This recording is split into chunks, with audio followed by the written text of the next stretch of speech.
Good day. I would like to greet and welcome everyone who's listening or tuning into the Up My Alley presentations. The title of my research study was The Effects of Father Absenteeism on the Development of a Masculine Identity of Young Xhosa Men in an Urban Township.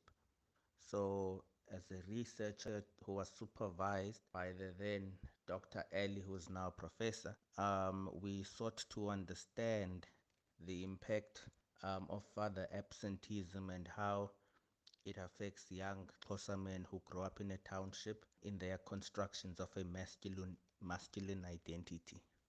In this study, father absenteeism was defined as a father figure, the biological father of the child who has not been involved in his child's upbringing physically, emotionally, financially, and culturally. So the young boy has been raised in a single parent household without any involvement or any relationship with the biological father.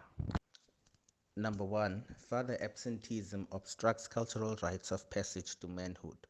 So, in the African culture in general and Xhosa culture in particular, the rite of passage of boys to men is a significant cultural event or milestone. This process, in a way, serves as a validation that one's masculinity is recognized and approved by one's father and his extended family or the paternal family, including the whole ancestry and belonging to your paternal family. So, all of the five participants in the study indicated that as a result of undergoing the closer cultural practice in the absence of a paternal figure, this recognition wasn't there.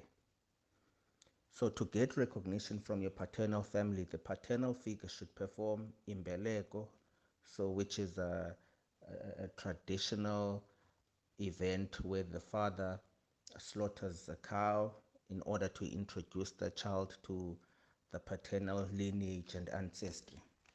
So we found that um, it is important for the young boy to get recognition from the paternal family.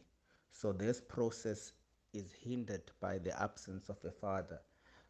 There's no one to play this role where they get to introduce the boy child to the paternal family.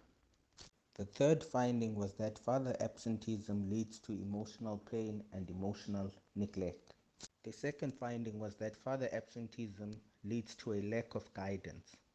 It is important, however, to note that by not using their father's clan name or not having this cultural ceremony, which is Imbeleko, done for them, the participants didn't feel emasculated. So they had a sense of masculinity, although they were using the paternal names and clan names. Um, and even though they were not able to use their father's names and clan name, that didn't have much of an impact on a masculine identity and the construction that they formed. In the construction of a masculine identity for young boys, we can say fathers serve as a filter through which they endorse or disapprove of adaptive or problematic behavior.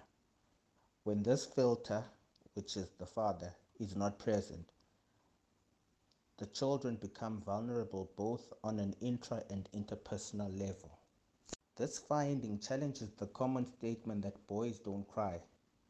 So, most of the participants expressed that because they were boys and often older than their siblings, their emotional needs were often neglected by their mothers or the extended family from their paternal side. So, there was an expectation within the families that these children should compromise their needs, which are emotional or physical, because they were much more mature and they and as a result they could read the financial situation at home better than their younger siblings.